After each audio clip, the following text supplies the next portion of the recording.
कुछ महीने पहले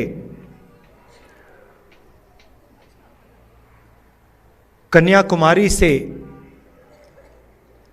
हम कश्मीर तक चले थे।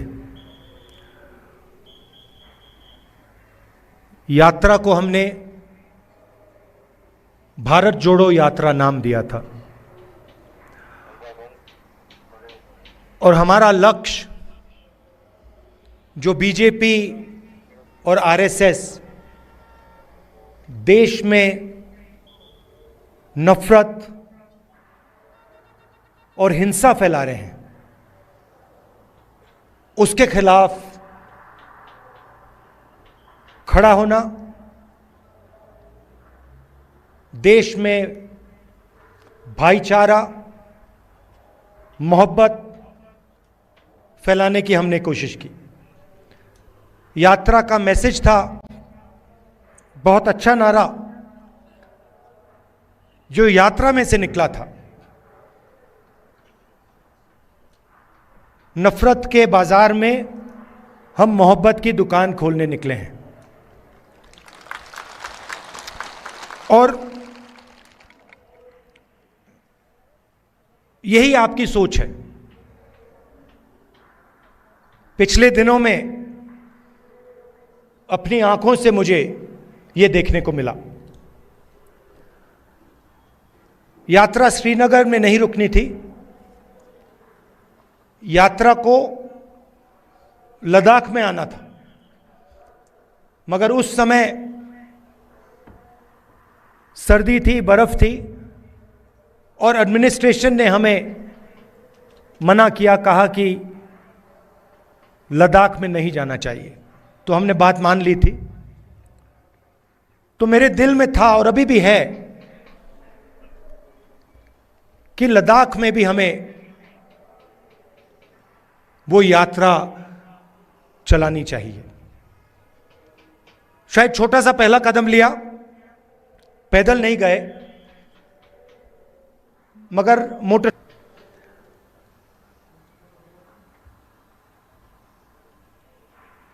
और लद्दाख के कोने कोने में मैं गया, लोगों से बात की, गरीब लोगों से, माताओं बहनों से, युवाओं से, और जो आपके दिल में है उसको समझने की कोशिश की। दूसरे नेता हैं, वो अपनी मन की बात करते हैं। मैंने सोचा मैं आपकी मन की बात सुनूं।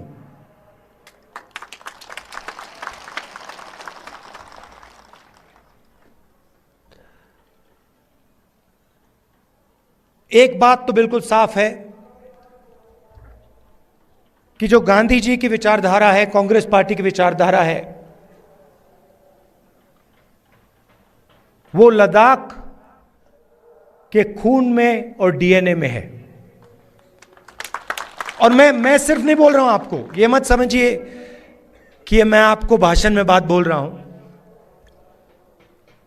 मोटरसाइकिल में मैंने पूरे लद्दाख का चक्कर काटा है और रास्ते में देश भर से हमारे लोग लेबर का काम करते हैं। बिहार से, राजस्थान से, उत्तर प्रदेश से, झारखंड से, छत्तीसगढ़ से, अलग अलग स्टेट से यहां लोग सड़क बनाने, लेबर का काम करते हैं। और मैंने जानबूझ के इनसे सवाल पूछा।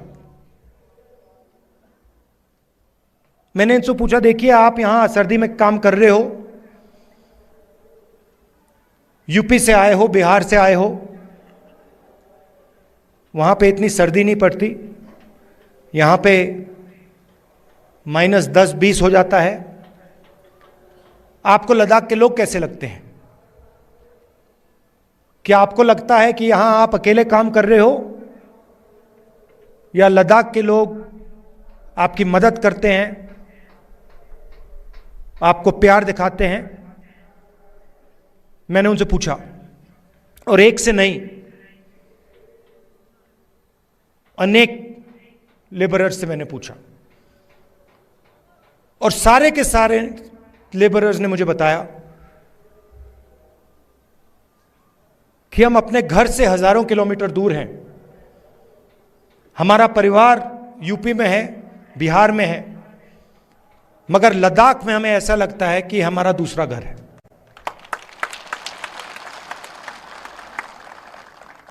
यहां पे जो भी कठिनाई होती है, पत्थर गिर जाते हैं, चोट लग जाती है, सर्दी होती है, भूख लग जाती है, लद्दाख के लोग हमारी मदद करते हैं, और जब भी हम उनके पास मदद के लिए जाते हैं, वो एकदम हमारी मदद करते हैं। तो ये आपके डीएनए में है। आप एक साथ इज्जत के साथ बिना नफरत के रहते हो, और जो कांग्रेस पार्टी विचारधारा है वो आपके दिल के अंदर है। तो इस दौरे में आपने मुझे क्या बताया? सबसे पहले आपने बोला कि जो आपका रिप्रेजेंटेशन होना चाहिए, जो आपकी राजनीतिक आवाज होनी चाहिए, जो आपके लोकल गवर्नमेंट्स के लीडर होने चाहिए, वो आवाज आपकी दबाई जा रही है। आप जरूर यूनियन टेरिटरी बने, मगर आपके जो हक हैं, आपके जो अधिकार हैं, वो आपको नहीं मिल रहे हैं। ये आपने पहली बात बोली। दूसरी बात आपने बोली कि जो रोजगार के वायदे आपसे किए गए थे, वो वायदे झूठे थे, और लद्दाख के कोने कोने में अगर किसी भी युवा से बात की जाए, वो आपको कहेगा कि लद्दाख बेरोजगारी का एपिसेंटर है। तीसरी बात आपने बोली कि जो सेलफोन की कवरेज होनी चाहिए, जो कम्युनिकेशन का सिस्टम होना चाहिए, वो नहीं है। यहां शायद आपने लोकल एयरपोर्ट की भी बात की कि यहां पे आपका एयरपोर्ट है मगर हवाई जहाज नहीं आता है। तो मैंने आपकी बात सुनने की कोशिश की, और कांग्रेस पार्टी आपके साथ खड़ी है, और आपकी जो स्ट्रगल है, चाहे वो आपकी जमीन का मामला हो, चाहे वो रोजगार का मामला हो, चाहे वो आपका जो कल्चर है, आपकी जो भाषाएं हैं, उसकी रक्षा करने की बात हो, हम आपके साथ एक साथ खड़े हैं।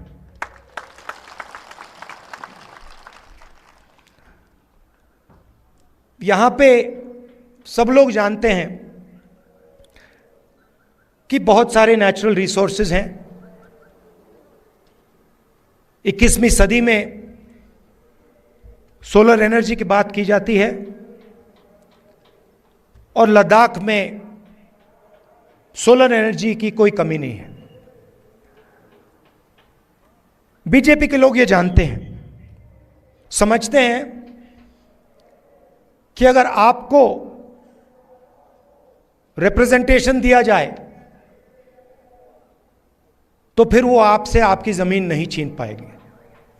मामला जमीन का है, और बीजेपी के लोग जो आपकी जमीन है आपसे लेना चाहते हैं। अदानी जी के बड़े बड़े प्रोजेक्ट्स यहां लगाना चाहते हैं, और उन प्रोजेक्ट्स का फायदा आपको नहीं दिलवाना चाहते हैं। हम ये कभी होने नहीं देंगे।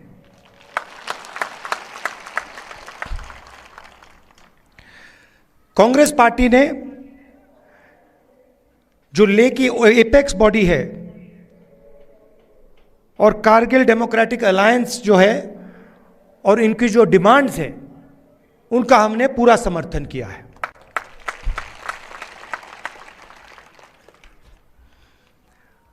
आखिरी बात मैं आपसे कहना चाहता हूं, लद्दाख एक स्ट्रेटेजिक जगह है और यहां आने पर, खासतौर से जब मैं पैंगोंग लेक में था, तो एक बात बिल्कुल साफ है कि चाइना ने हिंदुस्तान की जमीन ली है। हजारों किलोमीटर जमीन हिंदुस्तान की चाइना ने हमसे छीनी है। और दुख की बात है कि हिंदुस्तान के प्रधानमंत्री ने ऑपोजिशन की मीटिंग में कहा कि हिंदुस्तान का 1 इंच किसी ने नहीं लिया है। यह सरासर झूठ है। लद्दाख का हर व्यक्ति इस बात को जानता है कि लद्दाख की जमीन चाइना ने हिंदुस्तान से ली है और प्रधानमंत्री जी सच नहीं बोल रहे हैं। और आपका जो रोल रहा है, खासतौर से कारगिल का रोल रहा है, उसके बारे में भी मैं कहना चाहता हूं। जब भी हिंदुस्तान को आपकी जरूरत पड़ी है, जब भी बॉर्डर पे युद्ध हुआ है, तो कारगिल के लोग एक आवाज के साथ हिंदुस्तान के साथ खड़े हुए हैं। यह आपकी हिस्ट्री है। यह आपने एक बार नहीं, अनेक बार देश को दिखाया है। तो मैं इसके लिए आपको दिल से धन्यवाद करना चाहता हूं और आपको आश्वासन देना चाहता हूं कि इस देश में बहुत सारे धर्म के लोग हैं, अलग अलग जात के लोग हैं, अलग अलग भाषाएं बोलते हैं लोग। हमारे लिए सब लोग एक हैं और इस देश में सब लोगों को इज्जत से, मोहब्बत से रहना चाहिए। आप यहां आए, आपने अपना कीमती समय मुझे दिया, इसके लिए मैं आपको दिल से धन्यवाद कहना चाहता हूं। और अंत में कहना चाहता हूं कि अब मैं लद्दाख के चारों ओर घुमा हूं और शायद यह हिंदुस्तान की सबसे सुंदर जगह है और यहां के लोग दिल से बात करते हैं, प्यार से बात करते हैं। इसके लिए आप सबको बहुत बहुत धन्यवाद। नमस्कार, जय हिंद, सलाम।